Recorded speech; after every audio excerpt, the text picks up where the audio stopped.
estamos de volta com o Contraponto Notícias. Nesse segundo semestre de 2012, nós vamos começar com uma série de programas falando de Cuba e da Venezuela.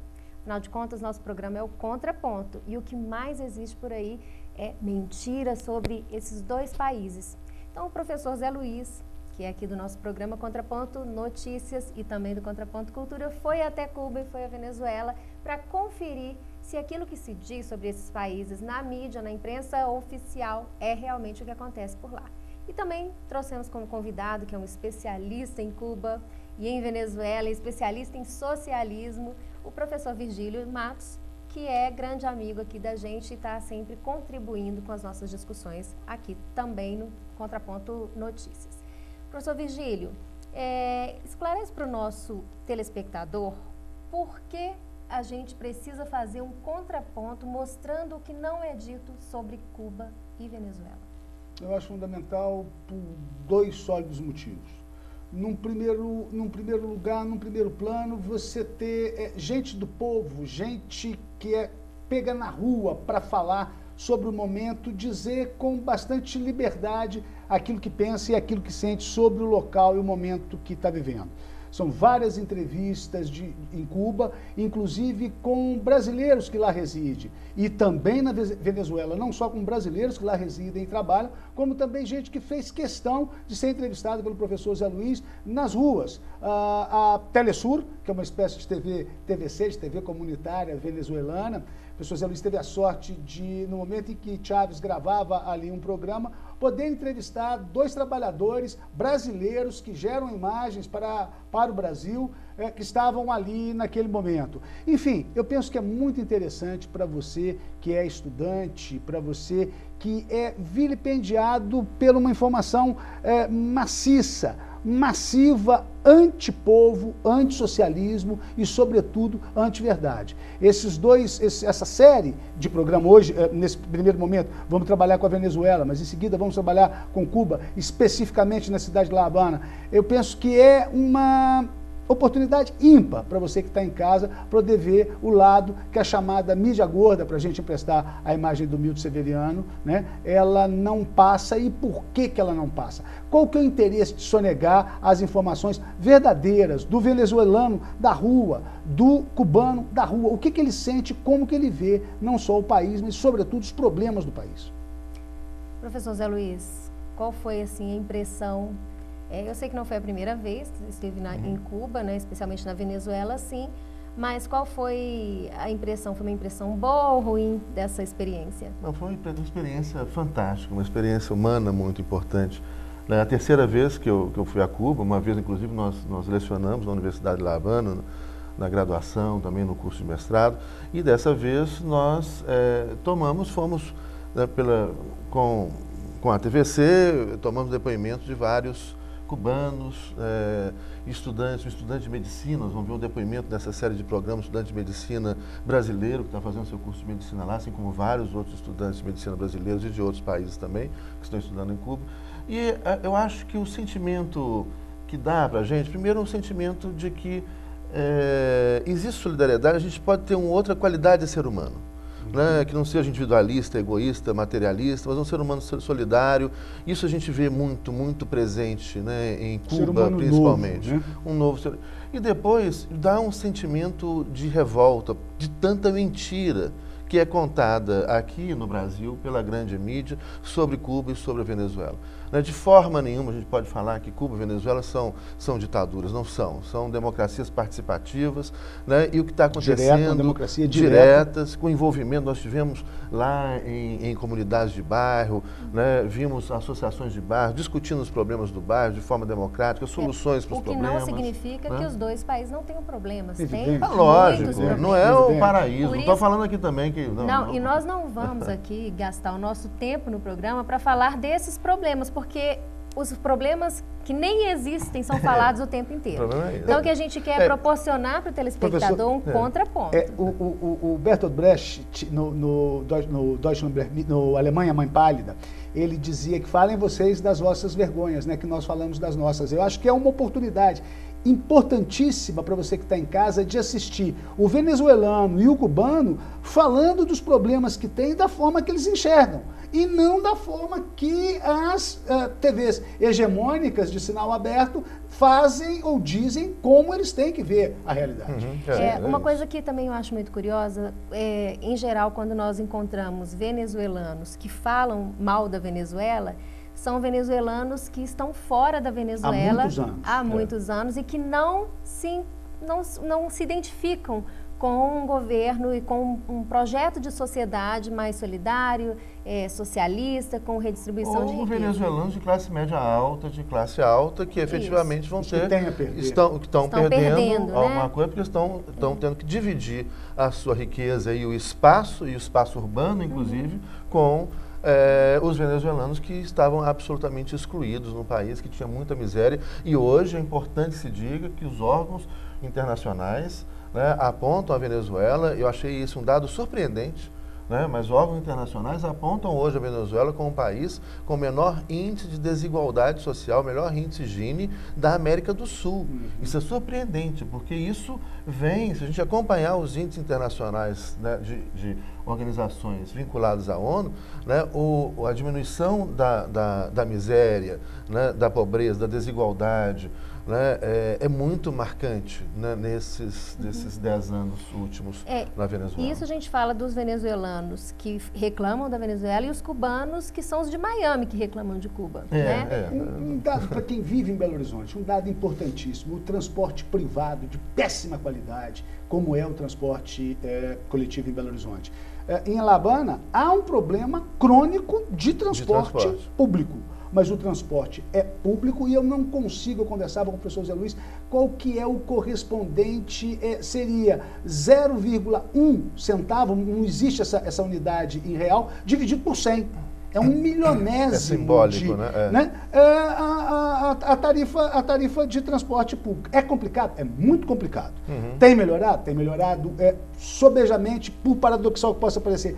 Nos últimos 10 anos, as imagens, vocês vão ver as imagens do transporte público, que em absoluto ficam a dever ao transporte público superlotado e ruim da cidade. E as razões por serem ruins, os ônibus, são completamente diferentes, e diga-se de passagem. Bom, vamos começar então agora ouvindo um pouco a Bruna Menezes, que é uma jornalista brasileira que concedeu uma entrevista ao professor Zé Luiz e fala um pouquinho sobre o seu trabalho e sobre a comunicação social na Venezuela. Vocês vão perceber a voz do Chaves ao fundo. Meu nome é Bruna Menezes, vivo há 3 anos na Venezuela, 2 anos trabalhando aqui na Telesul. Nós temos uma experiência que é uma redação em português, onde nós temos um programa, que são as notícias que são dadas na Telesul em espanhol, só que nós traduzimos ao português, fazemos esse produto que está na nossa página web. Antes era transmitido pela TV do estado do Paraná, hoje em dia está na nossa página web e dentro do sinal da Telesul, que passa num horário que é na madrugada, às 3h30 da manhã, no Brasil seria às 5 da manhã, mas principalmente esse espaço dentro da página web que a gente ocupa. Hoje nós já temos um perfil no Facebook também, temos um Twitter e agora a gente também tem um novo segmento que é em espanhol, notícias do Brasil em espanhol, para trazer um pouco dessa realidade do Brasil para o resto da América Latina, para tentar romper um pouco essa barreira do idioma dos que falam espanhol, a América Latina que fala português. E é uma experiência muito interessante. Eu acho que a Telesur ela surge para tentar fazer essa integração latino-americana, para tentar mostrar o que é a América Latina, feita por nós, latino-americanos, e já são 2 anos trabalhando aqui. A Telesur já vão 7 anos de Telesur, e eu acho que é uma experiência muito rica. Bom, acho que a primeira questão que deve ser colocada aqui é o que uma jornalista brasileira está fazendo na Venezuela. Não é um país onde as pessoas não têm liberdade de expressão, não? Nem de trabalho, né? Paradoxal, isso é curioso. Gente, pois isso é que dá a revolta. Eu acho que ao mesmo tempo que eu saí de Cuba e Venezuela, muito feliz em ver um projeto solidário, a diminuição clara das desigualdades sociais na Venezuela, a mentira que a gente vê aqui a respeito desses países é irritante. Na Venezuela você tem, e esses são dados que a gente encontra também de organismos internacionais sérios, né, que apontam, por exemplo, o aumento do número de televisões comunitárias na Venezuela, o aumento do número de TVs privadas na Venezuela, além das TVs públicas. Você tem hoje 1/3 de TVs públicas, 1/3 de TVs comunitárias, públicas não estatais, e 1/3 de TVs privadas. Foi essa mídia privada que fez com que o golpe contra Chávez fosse dado e, sobretudo, televisões e imprensa e mídia como a Telesur, que o golpe não fosse adiante. É importante a gente ter claro que quando se repercute aqui na mídia oficial ou oficialesca, entre aspas, que na Venezuela não existe liberdade de expressão, a prova disso é exatamente o oposto. Foi com a mobilização popular, foi através da mídia popular que se garantiu que Chávez, que os golpistas fossem afastados e que Chávez voltasse ao poder. Por outro lado, Virgílio, que é interessante também, a primeira medida tomada pelos golpistas que tiraram temporariamente o Chávez do poder foi cortar a TV pública do ar. Né? Ou seja, impedir esse canal de comunicação para o povo, né? Um canal realmente popular. Informação é poder, né?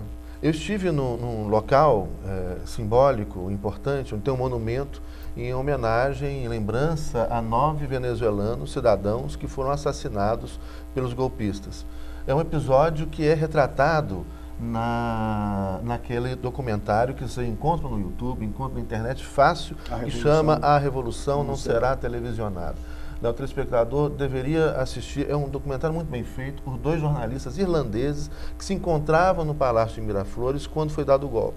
E eles então fazem a cobertura do golpe, o que acontece, da reação da população, como é que a população se mobiliza para defender o governo constitucional e democrático eleito, né, do Hugo Chávez, que como também oficiais de baixa patente, soldados, cabos, sargentos, capitães, se rebelam também, resgatam o Hugo Chávez e trazem de volta o poder. Ele ficou 3 dias fora do poder. Eu penso que o que mais incomoda o imperialismo é essa ideia bolivariana de termos uma América Latina para os latino-americanos, né? Simão Bolívar é uma estátua equestre. Eu não me lembro, há muitas décadas atrás, de ter sequer ouvido no meu ensino primário, alguma coisa sobre Simão Bolívar. É muito importante porque essa América está se materializando. Né? Organismos como a Unasul, né? O Mercosul agora com a Venezuela. O Mercosul com a Venezuela é algo muito importante. Nós temos hoje, né, mais de 70% do território da América do Sul, mais de 80% do PIB da América do Sul, a riqueza energética, né, que representa o Mercosul com a Venezuela, o Brasil, a Argentina e o Paraguai, que está suspenso, e o Uruguai. Né? O Paraguai está suspenso, mas não foi excluído. Então, a gente vê se materializar o fortalecimento do Mercosul, a criação da Unasul, a criação da CELAC, da Comunidade de Estados Latino-Americanos e Caribenhos, como que vai se materializando uma América Latina forte. Esse Mercosul, com a Venezuela, é a 5ª economia do planeta. E não é uma circulação só de mercadorias, é uma circulação de pessoas também. Bom, vamos ter que fazer aqui um pequeno e breve intervalo para a gente poder voltar e continuar discutindo sobre Venezuela e o que a mídia não fala, mas você tem que saber sobre esse país.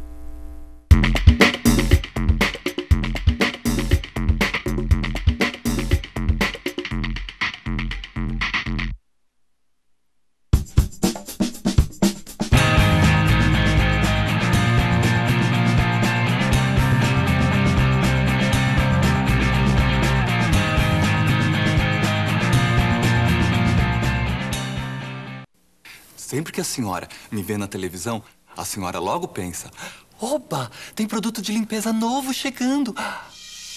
E tem. Só que este é um produto que vai deixar o seu filho de cara limpa e que vai acabar com toda a sujeira que as drogas estão querendo fazer com ele. E é tão fácil de usar. Quer ver? Toda vez que aparecer alguém oferecendo drogas, a senhora pede para o seu filho usar as mãos e fazer assim para as drogas.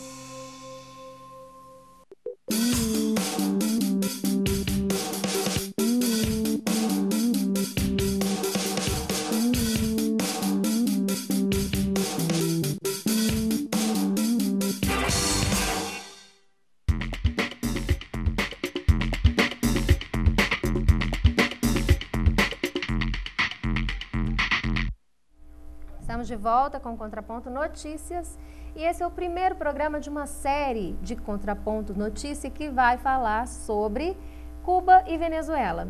A nossa proposta é efetivamente fazer um contraponto, já que as pessoas já têm muitas informações sobre Cuba e sobre Venezuela, mas será que a gente sabe realmente o que acontece para os venezuelanos, para os cubanos?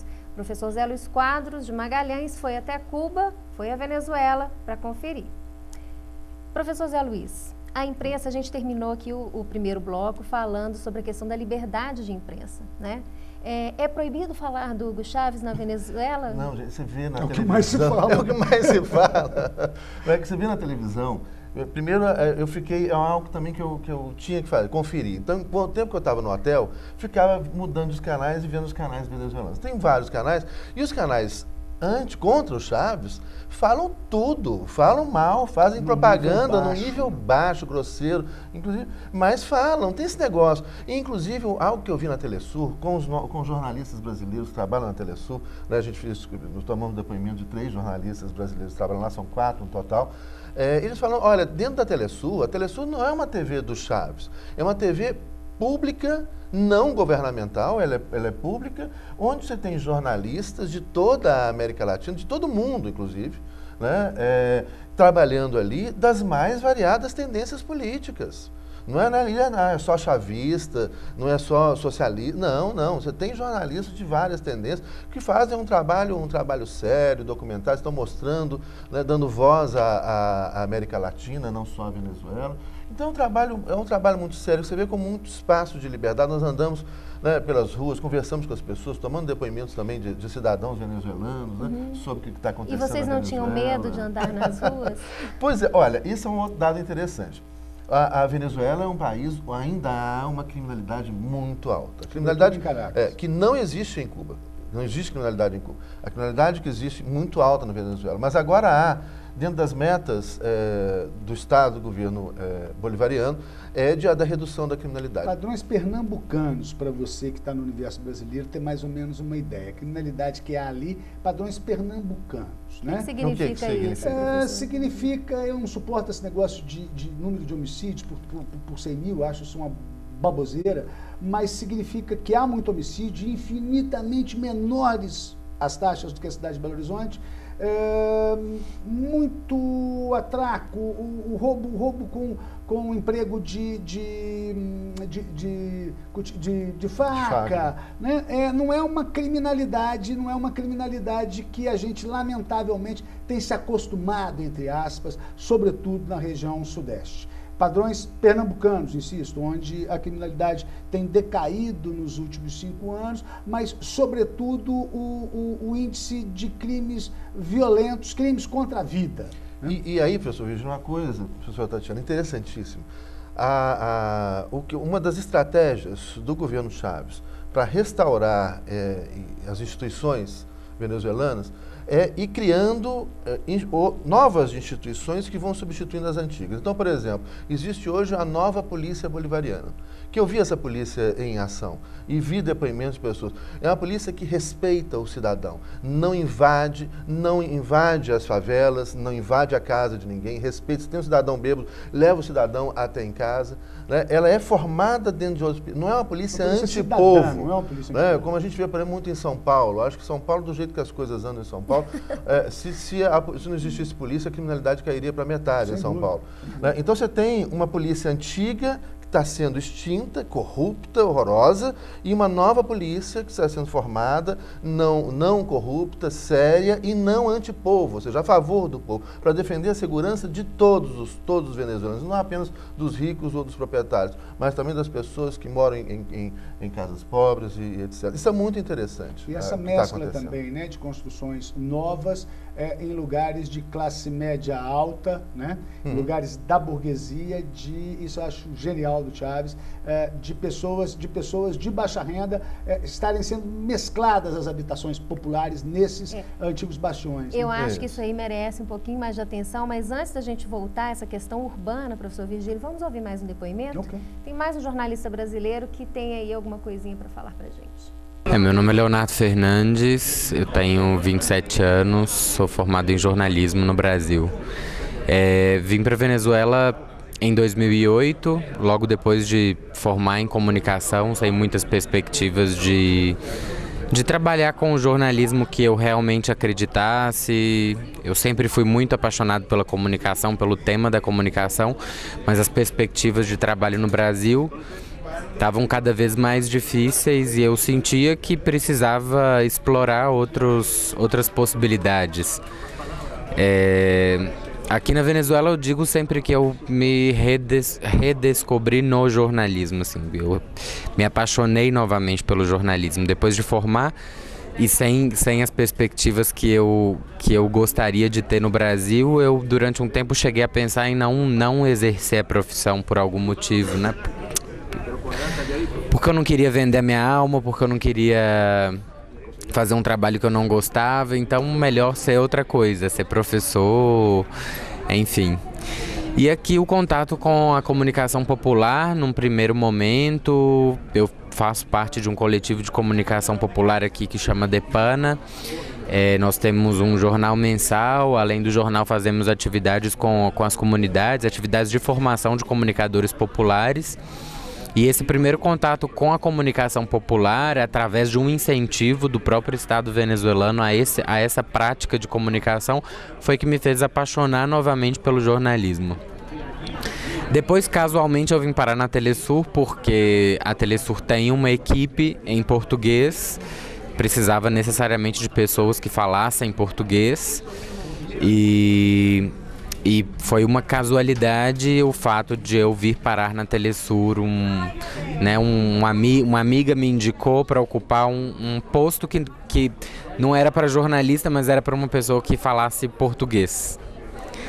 E aí aqui na Telesur começamos um trabalho forte de fazer mais do que a gente fazia, né? Antes era um trabalho de tradução do conteúdo jornalístico que veicula pela Telesur, fazíamos a tradução, gravávamos um jornal diário de 30 minutos e aos poucos a gente começou a incidir um pouco mais na programação da Telesur, seja propondo pauta para que as pessoas que estão no Brasil trabalhando pela Telesur possam cobrir, ou também através do próprio canal. Fazemos hoje um segmento de 3 minutos que vai ao vivo todos os dias às 3h30 da tarde, que é sobre as principais notícias da imprensa no Brasil, né? Da imprensa digital no Brasil.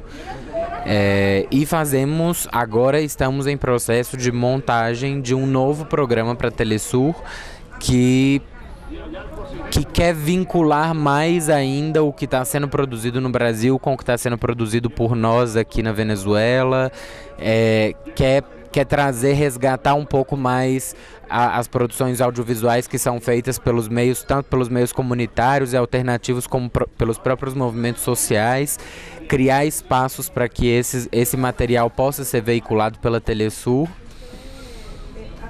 e também com uma ideia de que o nosso público está cada vez mais busca o conteúdo em português da Telesur pela internet. Então, através da internet também, a ideia de fazer fóruns de debates, de publicações de textos de opinião, material de análise, vídeos subtitulados, legendados, e também o nosso programa em português. Esse é o trabalho, em geral, é o trabalho que nós fazemos aqui, além de apoiar nas coberturas especiais que são feitas no Brasil, em épocas de eleições, ou no caso da última cúpula da Terra que teve no Rio, enfim, eventos especiais que ocorram no Brasil, e a gente dá o apoio que é preciso aí para essas coberturas. Bom, tenho 4 anos morando na Venezuela e acho que morar aqui esse tempo, ter contato com o processo político venezuelano, eu diria que me fez crescer muito mais, e o que eu sou hoje é 60% pelo que eu vivi aqui na Venezuela. Os outros 40% é pela minha história, pela minha família, pelo que eu aprendi na minha vida. Esse 60% é tudo que eu aprendi aqui, porque 4 anos significa aprender muita coisa a todo tempo, a cada dia, aprender que a revolução não é romântica, a revolução não é uma novela, a revolução não é um livro de literatura, a revolução é uma realidade concreta, material, cheia de contradições, cheia de problemas. Mas exatamente por entender e ter consciência dessa realidade, também significou para mim, depois de 4 anos, acreditar ainda mais nesse processo, acreditar ainda mais que a revolução é possível e que a revolução não só é possível, como é extremamente necessária para a gente continuar vivendo no mundo, porque senão a gente está fadado ao fim, né?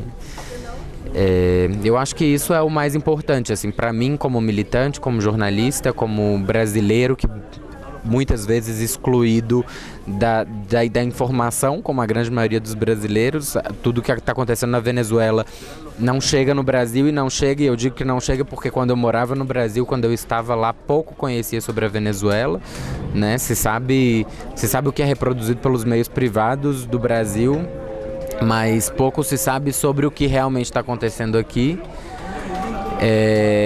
E enfim, para mim foi um grande processo de formação determinante para tudo que eu vou fazer na minha vida a partir de agora. Bom, esse é o depoimento do jornalista Leonardo Fernandes e, gente, é muito interessante, né? Eu fico pensando quantas pessoas podem até visitar a Venezuela, voltar com uma impressão muito diferente, né? Uma má impressão, claro que isso é possível, mas eu fico pensando como o Leonardo se propôs a enxergar sob outra perspectiva. Pode ser que alguém tentasse a vida na Venezuela e voltasse frustrado, pensando que lá, como aqui, conseguiria uma vida com um padrão de consumo irresponsável, com um padrão de consumo que não é acessível a todas as pessoas. Nem a gente vê como está sendo construída uma nova subjetividade na Venezuela. Eu acho que talvez esse seja o maior mérito do governo Chávez, que é construir novos valores na sociedade, né? A comunicação social popular, que coisa fantástica. Não emigra para enriquecer. O Leonardo, fica claro na fala dele, ele emigrou para ter uma possibilidade de fazer o jornalismo que ele acreditava possível, um jornalismo revolucionário, um jornalismo diferente daquele que é tão valorizado aqui. Né? E ele só consegue a oportunidade no país onde se fala que não existe liberdade de expressão. É um paradoxo. É muito interessante, algo que eu vi na rua, né, 2 policiais discutindo política. E um virando para o outro. Não, eu sou socialista porque o socialismo fez isso para a gente. Falou, não, o outro falou, pois eu não acredito no socialismo. O papo dele, eu comecei a andar devagar e fiquei pescoçando, ouvindo a conversa. Os 2 policiais andando pela rua e batendo papo. Socialismo, se o socialismo, se o caminho é o socialismo. É muito. O grau de politização da população envolvida com o processo de transformação social e econômico que a Venezuela vem vivendo esses últimos 12 anos. Né? 12, 13 anos. Essa emancipação política, essa emancipação social, eu acho que é um processo que, mesmo sem o Chávez daqui para frente, né, claro, ele não é eterno, mas a Venezuela entrou num processo que é irreversível, que é a população despertar para os seus direitos, a população despertar para uma outra forma de viver, que não precisa ser uma sociedade excessivamente competitiva, né, individualista, como a gente está vendo aí nas Olimpíadas, né, que é um reflexo desses valores. Eu penso que fica claro, é emocionante o depoimento do Leonardo, porque fica claro que é possível fazer diferente. Né? Aqui no Brasil eu não sei se seria possível. É possível fazer diferente, fazer uma comunicação popular de qualidade e diferente. Bom, esse foi só aqui o primeiro gostinho dessa série que a gente está preparando para você, telespectador da TV Comunitária, discutindo sobre Cuba e Venezuela, aquilo que a TV tradicional, que a TV chamada aqui oficial, não mostra para você, que a TV Comunitária te leva até Cuba, te leva à Venezuela e escuta as pessoas. Então, até o próximo programa. Contraponto Notícias volta com mais um programa sobre essa série na próxima semana.